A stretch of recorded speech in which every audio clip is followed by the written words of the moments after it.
Hello everyone, I am Tiffany and today I'm going to be doing a crochet and get to know me because I haven't done really a get to know me video and I thought you guys might like that, and it might loosen myself up too because I'm pretty awkward behind the camera.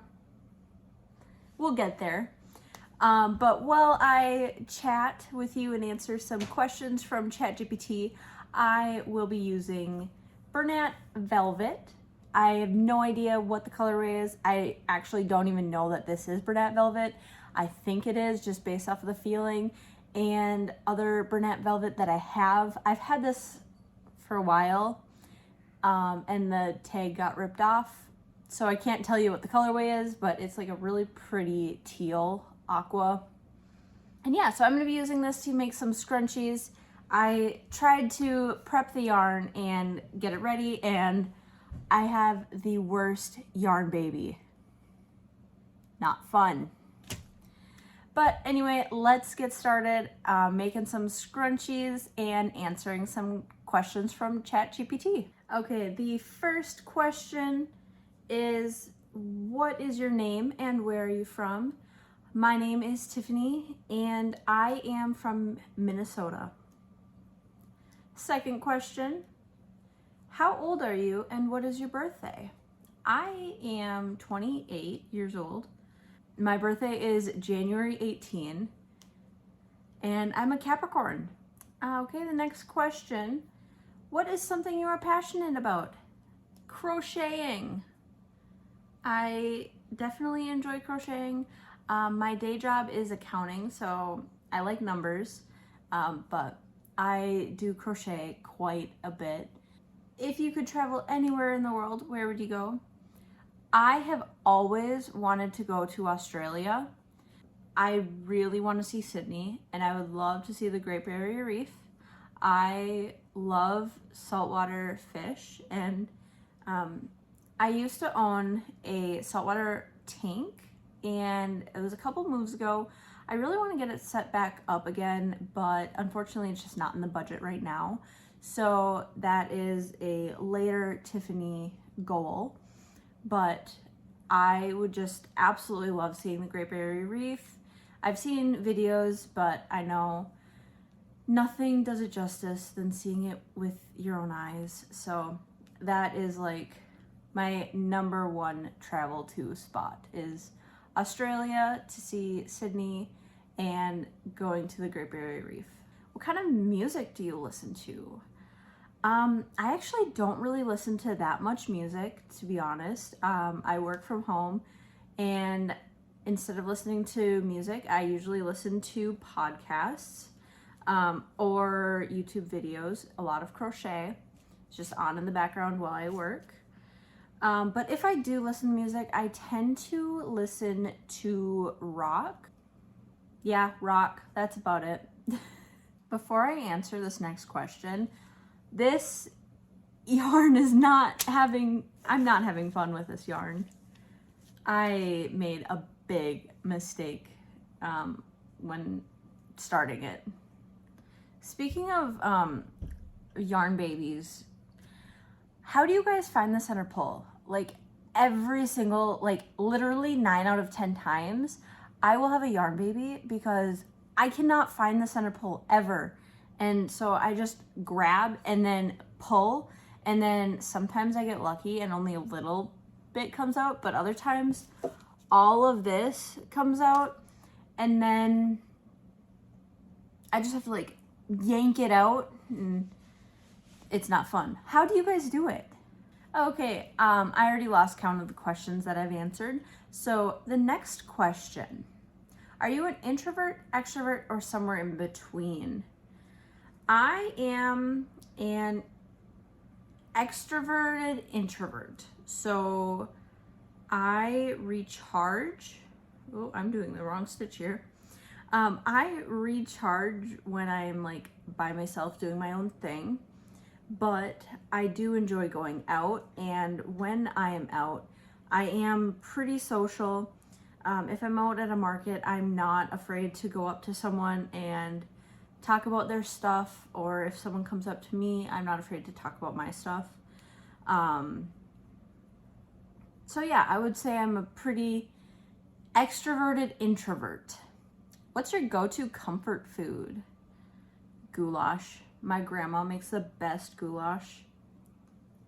Any day of the week, I'll make goulash. When I first moved out of my parents and I was in college, I ate goulash, I kid you not, 12 meals in a row. I made a giant pot of it, and that was my next 12 meals. It was delicious. I wish I could go back to those days, but my husband and my kids, I don't think would appreciate having goulash 12 meals in a row. What's one thing you can't live without? Yarn and crocheting all day long. Just kidding, not actually all day long, but it feels like it because I'm always thinking about crochet. What's something you're proud of accomplishing? Actually, when I graduated high school, I really wanted to start a YouTube channel. I actually made a couple of videos and I gave up after I think like 3 videos because 1, I didn't have the time, and 2, I wasn't getting any views, and so I was really unmotivated. So with that being said, I am very proud of myself for creating this channel. I know this is only my 4th video, but all hopes are high and I'm excited to see where this goes. I'm also really excited and proud about my business because it's something I've always wanted to do is do like craft fairs and markets and selling stuff. And I just never had the motivation to actually figure out how to or like what I would make. And then it was actually last year, like in January of last year, my best friend said that she was going to be doing a craft show, and that really motivated me to get my business up and running as well. And so I can thank her for all of this. And that kind of actually leads into the next question. What is your biggest goal or dream for the future? I guess my biggest goal and dream for the future would be keeping at my business, actually making a profit, because I am not right now, but it's okay because it's a hobby as well, and I have to keep reminding myself that. Although I do need to start turning a profit or my husband won't let me buy yarn anymore. So if you don't mind liking and subscribing, that'd be cool. And also just like growing the business, growing the channel, having fun with it, not stressing about it. That'd be fun. The next question. What advice would you give your younger self? I would definitely tell myself, just go for it. Like, what's the worst that's gonna happen? You're gonna either fail or lose a little bit of money in terms of like starting this business and channel. Like, you're not gonna get as many views as you want. It'll happen. Don't worry about it. Just keep doing it. Do what makes you happy. And just keep picturing the future, because if you don't do it, you're not going to get to the end goal. Like, no one woke up doing what they love without struggling. Does that make sense? Some questions that I didn't see in like the About Me section that I thought you guys might want to know.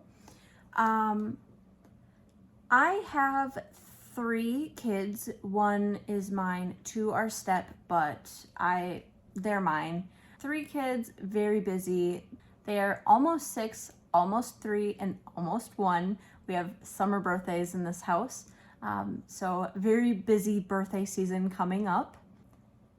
I am an accountant by day, a crocheter at night, and a content creator by weekend? No, night. I don't know.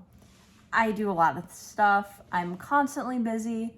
I love to keep myself busy because it helps me not get depressed. The busier I am, the less depressed I am.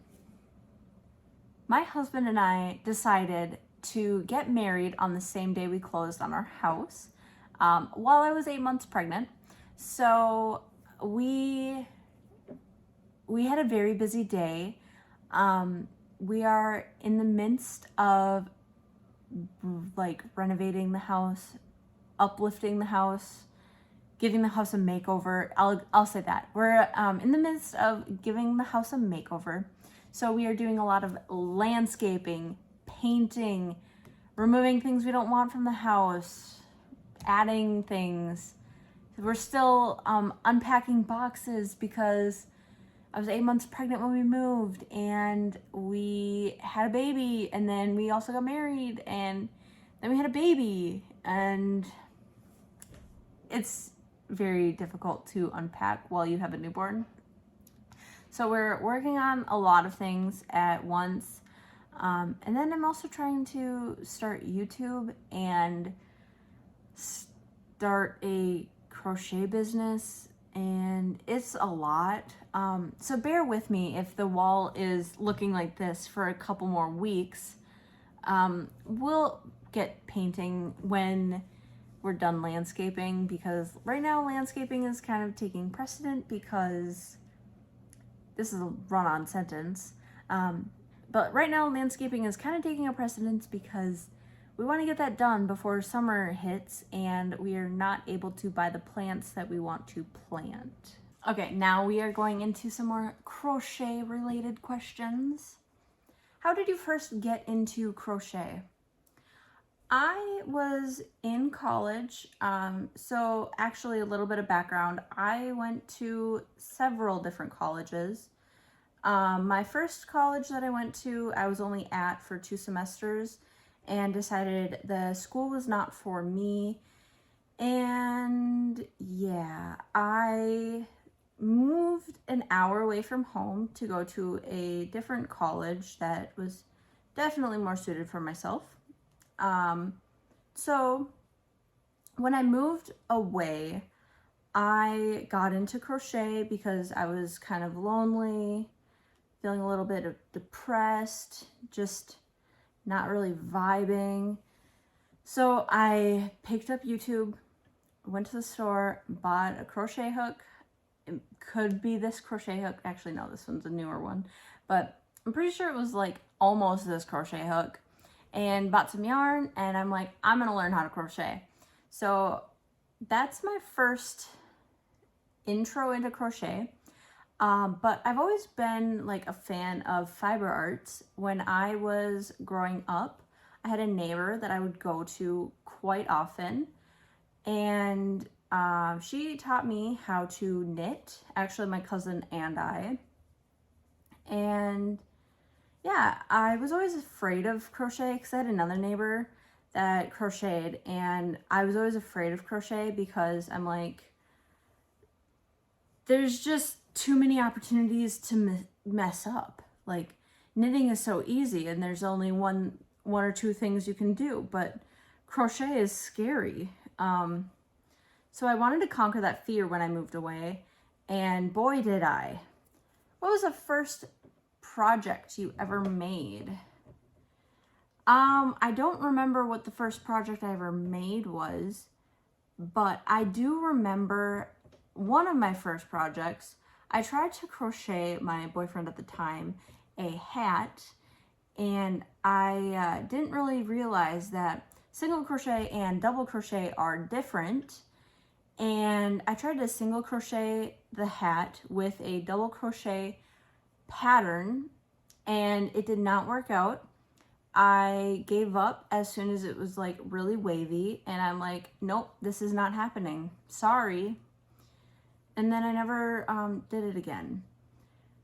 But early in my days, I did make a lot of coasters, and a lot of the hot pads with like the Lily Sugar and Cream, that like the simple ones where you just chain and then you crochet around and then it like makes a double-sided or a 2-layer hot pad.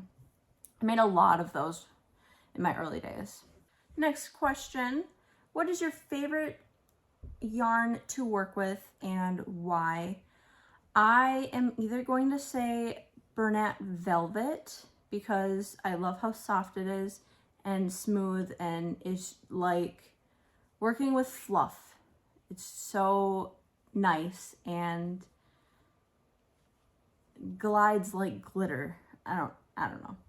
I would have to say either Bernat Velvet or Bernat Blanket, as I've been using the new formula, Bernat Blanket. I am loving it so much. So yeah, either Bernat Velvet or Bernat Blanket. If I'm doing a cotton project, it would definitely be Lily Sugar and Cream. I don't like how hard it is, but I love how sturdy it is. It has not failed me. So question number 4 for the crochet related questions. Do you prefer to work with patterns or do you like to freestyle?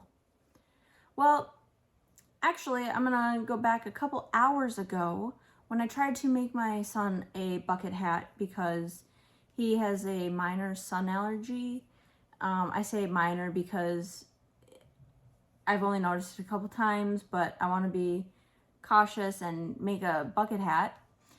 But I tried to make a bucket hat and I could not figure it out, so I had to look up a pattern.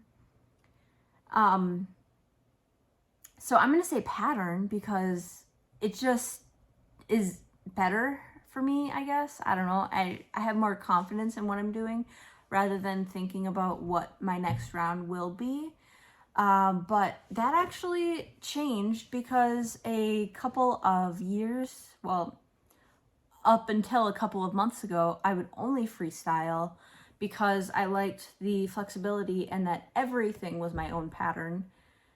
But yeah, since I got into Ami, I guess that's changed. And now I'm like even buying patterns for tops, which I never imagined myself making a crocheted top. And now I have 3 patterns I have to crochet. And I also bought yarn. No, I didn't buy yarn, but I want to buy yarn to make a hexagon sweater this winter-fall. But of course, I need a pattern for that. So I'm waiting for Passionate Kelsey to hopefully finish her pattern. What is the most challenging crochet project you've ever done? I will hands down say that that is one of the whips I have going right now. It is the Charizard pattern by Hercules something on Ravelry. So I am really bad at Ami in the sense that I don't know how to spiral crochet. I only know how to like slip stitch chain 1 to start. And I actually prefer it that way because if you do a color change, it's a lot seamless, or a lot more seamless. So with that being said, I bought this pattern, and of course it is a spiral pattern. This pattern is also 30 pages, and I am stuck on it, and I haven't looked at it in about 2 weeks, but I would like to finish it so that I can have more inventory and my husband can have a cool Charizard. But yeah, I'm kind of getting nightmares when I think about it. So if you have any tips on how to spiral crochet or translate a pattern from spiral to the chain 1 slip stitch, that'd be really helpful. I'm actually kind of rewriting all of my patterns into that. Not the best use of my time, but I feel like it just turns out so much better for me. And then I just know that that's Like, I bought it from someone, but I translated it into my own. I'm never planning on reselling, but it's all in a file in a Google Sheet or a Google Docs so that I can have it on my phone or wherever I go. Next question. Do you have a favorite crochet hook brand or size that you always use? Prior to me starting Ami, my go-to hook size was a 5mm. Actually, the hook that I'm using is a boy hook. But when I started Ami, I started using a clover hook, and I used blanket yarn. And now the 6mm hook by Clover is my absolutely favorite hook. I was using my 5mm hook when I was making my son's bucket hat earlier today, and I kept splitting the yarn with the boy hook. And so I'm wondering if the Clover hook would have the same issue. Now, I don't have a Clover hook in the size 5mm, so I do need to go buy that. But Clover hooks all the way.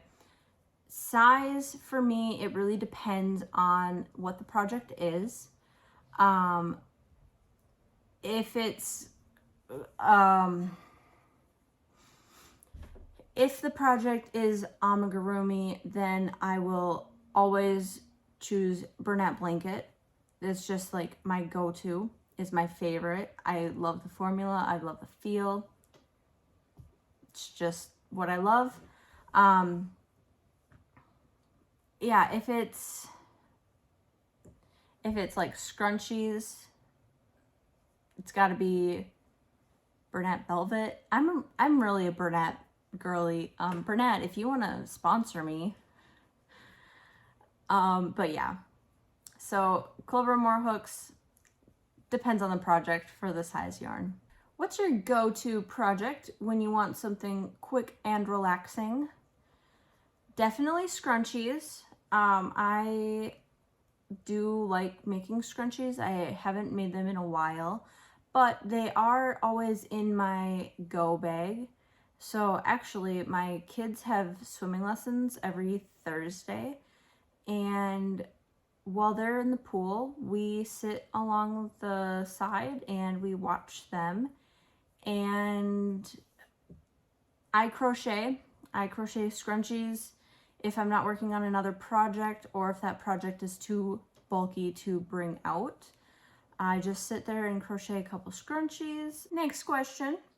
Have you ever made a crochet project as a gift? If so, what was it? Yes, I have made my mom several things. I actually have a project for her now that I'm working on and have been working on for 2 years. Haven't picked it up in over a year, but I will finish it. Hopefully by her birthday. It can be a fun video. Mom, if you're watching, click off. But all seriousness, I made my mom a blanket for Mother's Day, or was it her birthday? Like 5 years ago. She absolutely loved it. I can insert a picture here, maybe if I can find one. We'll have to see, because I deleted a lot of pictures on my phone, and that might have been one of them. And I've crocheted my mom, oh, what else have I made her? I don't even know. But I've also made a lot of hats for gifts. This last year I did that.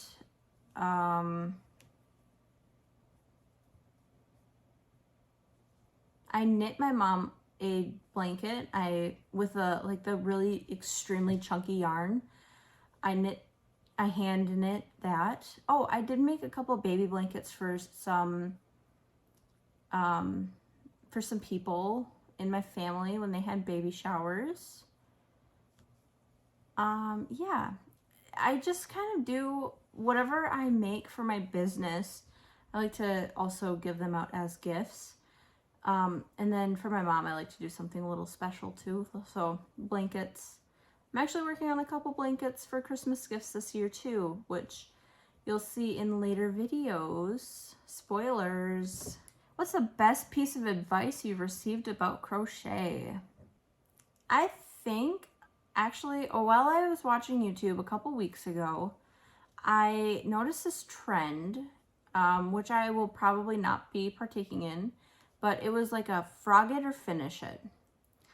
And since then, I've kind of been looking at yarn a little differently. So I struggle really bad with the sunk cost fallacy. So if I've spent, 10 hours working on this project, I'm not gonna frog it, even if I don't want to finish it because I don't like how it's turning out. But while I've been watching some of these videos from this trend, I have noticed that some people are frogging it and they're saying they want to put the yarn to use that will actually get used rather than sit in a box in their closet. And I really like that. So I'm trying to live a little bit more like that. So I'm actually like looking at my whips and like, am I gonna finish this? Yes, when I get to it. Do I still like it? If the answer is yes, then I'll keep it. If the answer is no, I should probably frog it. But while I'm working on something, like for instance, the bucket hat again, I was like only an hour into the bucket hat and I hated how it was turning out and it was going to be way too big. And I'm like, well, I've already put an hour into this.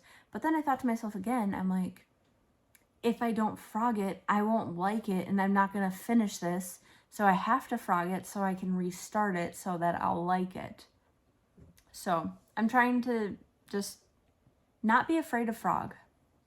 The last question for this video is, how do you stay inspired to crochet? I guess my inspiration for crochet comes from YouTube. I kid you not when I say I watch minimum 4 hours of crochet videos on YouTube per day. Yeah, I watch a lot of crochet and I'm constantly watching and what are people making, and it just sparks this want for me to also crochet that. So I have a couple of items on my wish list to crochet right now, but I probably won't get to it. So that's okay because that wish list is constantly growing and shrinking at the same time. But that's really how I stay inspired to crochet is I watch a lot of videos on YouTube. And if I don't watch videos on YouTube, then I will go to Pinterest. I'm in a lot of Facebook groups with crochet. So my life is surrounded by crochet, whether I like it or not. And I'm going to be inspired by crochet, whether I like it or not, unless I delete all of my social media, which that's not happening anytime soon. Well, thank you all for watching this video. I hope you guys enjoyed. Total number of scrunchies I made while answering these questions is 1, and I actually forgot to bring scissors over to the table. But since I've answered all the questions, I'm not gonna grab scissors right now. Update on the yarn barf. Still have a lot. I guess I have a lot of scrunchies I have to make in the very near future. But yeah, thank you guys so much for hanging out and learning a little bit about me. If you have any other questions, definitely leave those questions in the comments and I will answer them. Thank you so much for being here and we will see you guys next time. Bye!